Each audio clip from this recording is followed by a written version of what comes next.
Olá, pessoal. Espero que todos estejam bem e aproveitando esse curso de dilemas éticos na medicina veterinária, que foi preparado com tanto cuidado para vocês, e é um tema tão importante, não só para a nossa vida profissional, mas também para a nossa vida pessoal, para o nosso crescimento pessoal. Eu vou começar me apresentando. Eu sou a Eliane Coreiaço, eu sou veterinária formada pela FMVZ USP em 98.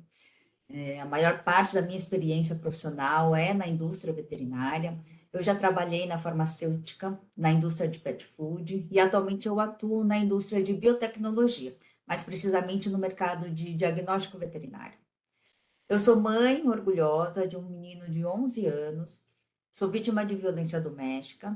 Eu estive em um relacionamento abusivo durante 13 anos, que inclusive acabou interrompendo a minha carreira durante mais de 9 anos. Apesar de já ter conseguido sair desse relacionamento há mais de 3 anos, eu continuo sofrendo abuso psicológico e patrimonial.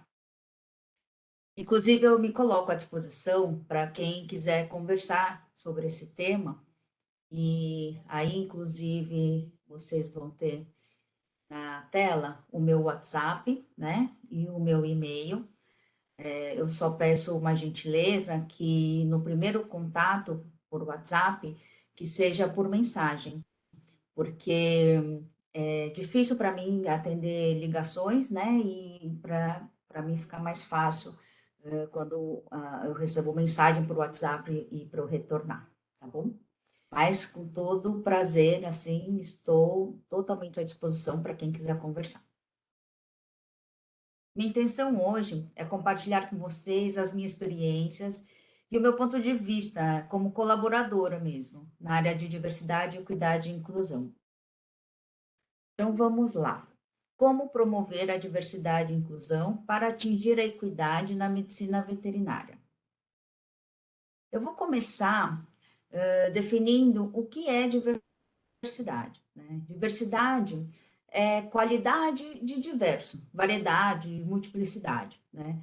No nosso contexto, a diversidade é o conjunto de diferenças e valores compartilhados na vida social. Essas diferenças, elas podem ser política, de gênero, identidade de gênero, etnia, né, que inclui cor, cultura, nacionalidade, religião, nível socioeconômico, pessoa com deficiência, diferentes idades, enfim. E por que que a diversidade é importante na veterinária? Não só na veterinária, né, gente? Em todas as áreas. Porque na diversidade nós encontramos esse sentimento de pertencimento, né?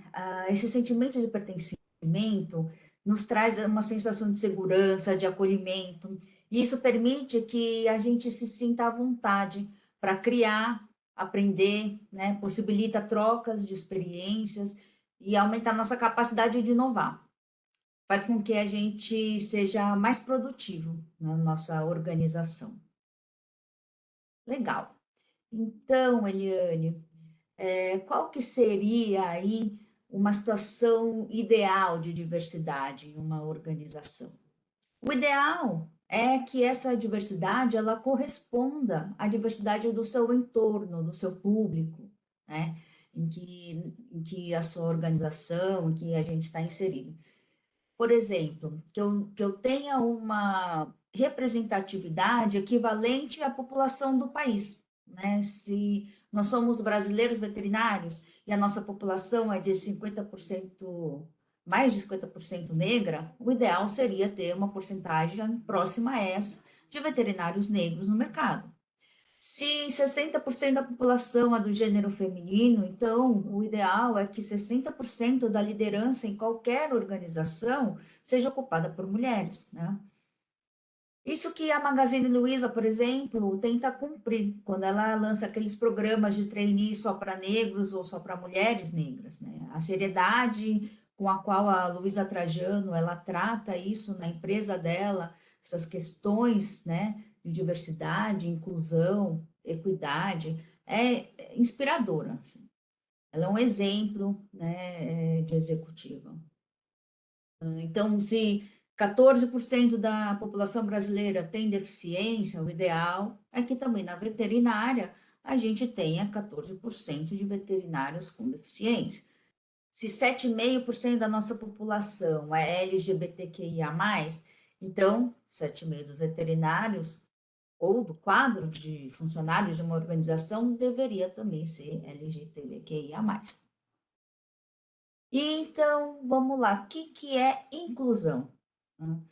A inclusão, ela está relacionada com como a gente trata o diverso, né? Como você trata quem você convida para trabalhar na sua organização ou para estudar na sua universidade. Tem a ver com promover um ambiente acolhedor, onde todos se sintam livres para ser 100% autênticos, onde todo mundo se sinta devidamente respeitado, valorizado pelos seus pares, onde todos tenham espaço para se expressar suas opiniões, né? E isso faz com que a gente tenha um maior envolvimento do colaborador e uma maior retenção.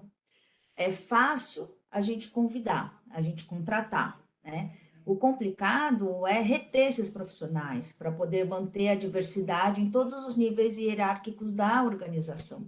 Esse é o maior desafio, né? E quando a gente se sente acolhido, valorizado, respeitado, a gente tem maior disposição em colaborar e a gente se sente muito mais realizado profissionalmente. Legal. Então, nós já sabemos que é preciso ter uma organização diversa, inclusiva, e aí onde que entra a equidade, então? E então, a equidade, gente, é simplesmente tratar todo mundo igual? Tratar todos da mesma maneira? Não importa a cor, não importa nível hierárquico, não importa se é PCD, né, pessoa com deficiência, se é LGBTQIA+, sem preconceito nenhum, certo? Tratar todo mundo igual. Errado. Igualdade é equidade, não é igualdade, é diferente, né? A equidade tem sim tudo a ver com um tratamento justo, a gente tratar justamente as pessoas, mas é no sentido de dar todas as condições e recursos para que todos possam se desenvolver dentro da organização e alcançar os objetivos de cada um, né? Então, acho que essa figura, ela vale mais que qualquer explicação. Então, se a gente for, vou dar um exemplo de igualdade, por exemplo, né? Que a gente, olhando aí essa figura, a gente pode refletir um pouco. Ah, na empresa aqui, todo mundo ganha uma bicicleta para poder vir para o trabalho. Igualdade. Não importa de que cor você seja, não importa de que nível hierárquico que você seja, não importa se você é católico, evangélico, todo mundo vai ganhar a mesma bicicleta para poder vir trabalhar. Daí, gente, isso daí é equidade, né? Vamos ver lá. Puxa, eu moro no mesmo quarteirão do trabalho. Eu preciso de bicicleta? Ai, eu moro a 30 quilômetros do trabalho. O que a bicicleta vai me ajudar, né? Ah, eu sou deficiente, eu não consigo pedalar. Então, assim, equidade não é igualdade, não é tudo igual para todo mundo, tá? Ou então, por exemplo, numa empresa para se desenvolver, né? Olha, todo mundo que trabalha aqui ganha um curso de Word para se desenvolver na carreira. Poxa, mas eu já sei mexer no Word. Eu preciso de um curso de inglês, porque o meu objetivo é eu me tornar uma gerente de vendas internacional e eu precisava do inglês. Eu não posso ter um curso de inglês? Não, Eliane, aqui na empresa, né, é igualdade para todo mundo. Todo mundo ganha o curso do Word. Então, essa é a principal diferença da equidade com a igualdade, tá? Na equidade, cada um recebe a ferramenta necessária para se desenvolver, para atingir o seu objetivo, bom? Então, poxa, quando a gente fala de, vamos aumentar a diversidade na empresa, vamos contratar X% de negros, vamos contratar X% de PCD, LGBTQ+, só que eu não faço nada para desenvolver essas pessoas, né? Para elas ficarem, não adianta nada, tá? Então tá. A gente já falou igualdade, falou de equidade. Por que que então a gente tem tanta dificuldade, né, com cumprir os objetivos de diversidade, equidade e inclusão numa organização? É tudo tão legal, né? Tudo tão intuitivo, tão humano, né? Porque a gente tem o tal do cérebro, do nosso sistema límbico. O culpado é ele. O nosso sistema límbico tem uma função extremamente importante na nossa vida.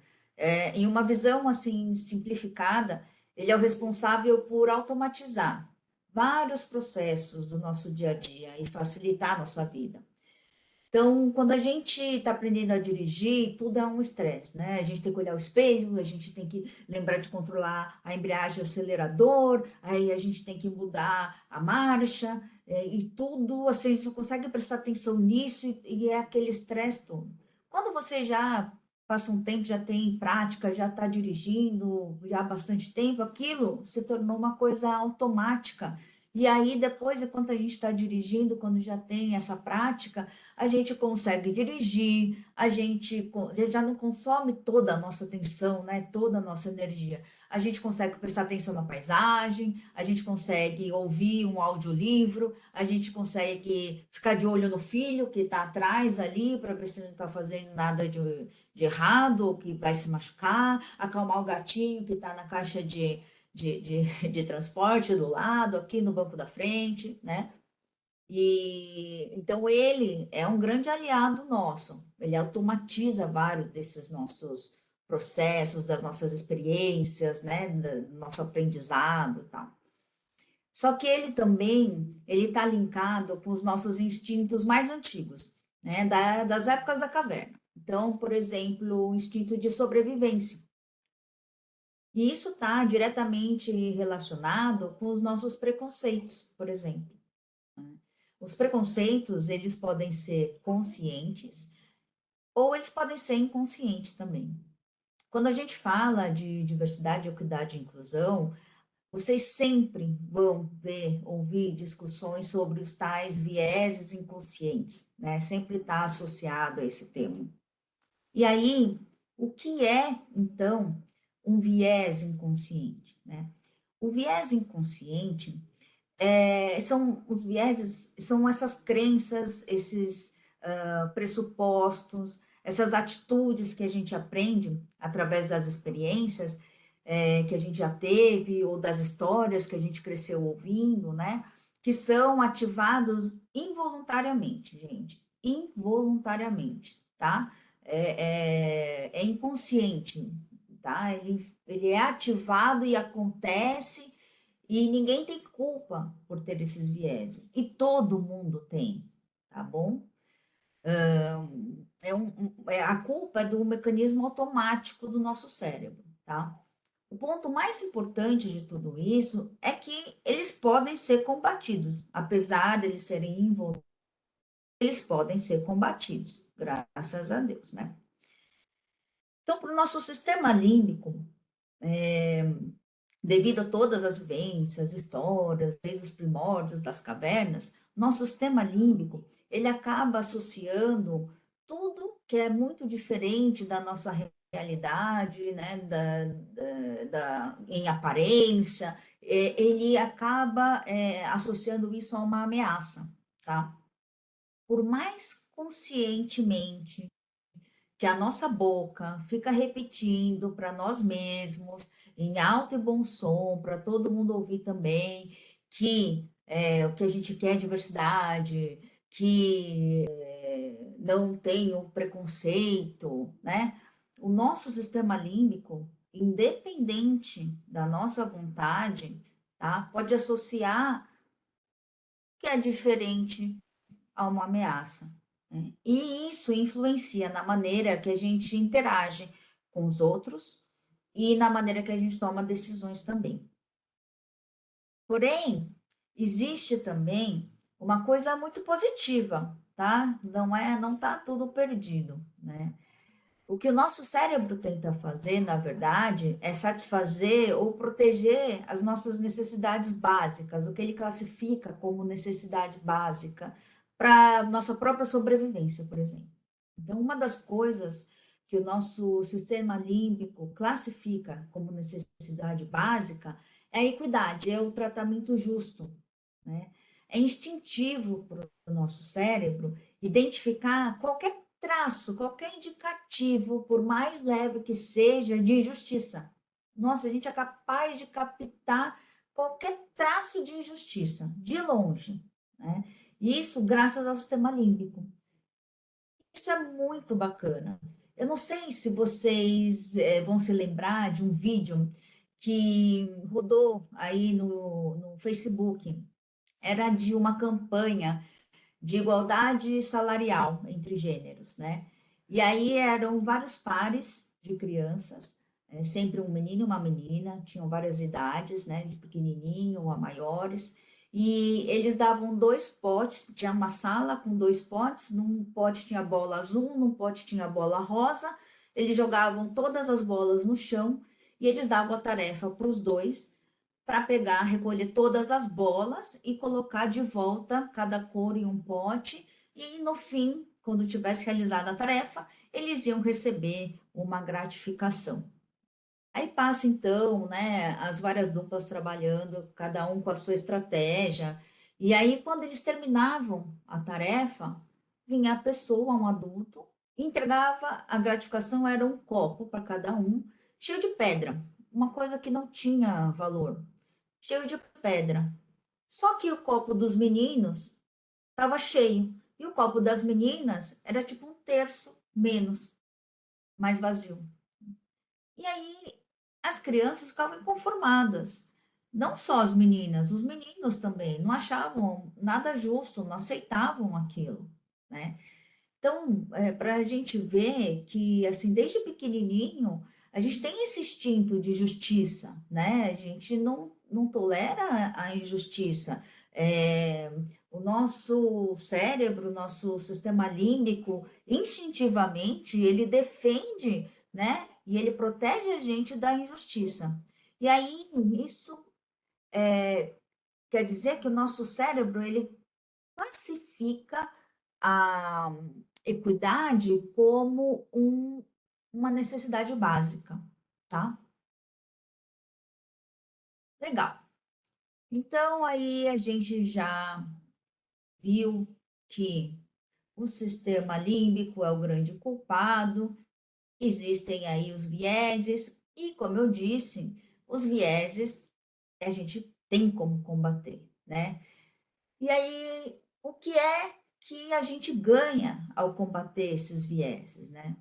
Então, é isso, gente. Olha, uma organização que promove a diversidade, inclusão e equidade, ela atrai talentos diversificados, que tomam decisões mais justas, que criam ambientes mais propícios para a inovação, que tem um maior envolvimento dos colaboradores, né? E, consequentemente, uma maior produtividade e uma maior receita, tá? Então, quando a gente transforma isso em números, existem trabalhos que dizem que empresas com grande diversidade de gênero têm 21% mais probabilidade de ter rentabilidade acima da média. Empresas com equipes de gestão diversificadas têm 19% mais receita de inovação. Empresas tecnológicas com equipes de gestão diversificadas têm níveis de produtividade 1,32 vezes mais altos. Tá? É isso que as organizações ganham em promover diversidade, equidade e inclusão. Esses são alguns exemplos, né? E aí a gente vai voltar para aquilo que eu estava falando, para um lado mais humano da coisa, que eu tinha aqui falado que o nosso cérebro classifica, então, a equidade como uma necessidade básica, né? É um instinto que a gente tem desde que a gente nasce. E o que que eu quero dizer com isso? Que importância essa informação tem? O que que ela me traz, tá? A importância é essa, pessoal. Hoje a gente sabe que quando uma necessidade básica é ameaçada constantemente, isso leva a pessoa a um estado de estresse crônico, e o estresse crônico, por sua vez, leva a um processo inflamatório crônico. E os processos inflamatórios crônicos estão diretamente relacionados com doenças como câncer, cardiopatias e diretamente relacionado com menor expectativa de vida. Então, pessoal, a gente sabe que o nosso cérebro não está nem aí para a diversidade, né? Que instintivamente ele associa isso a uma ameaça, né? Mas, por outro lado, ele briga instintivamente pela equidade, né?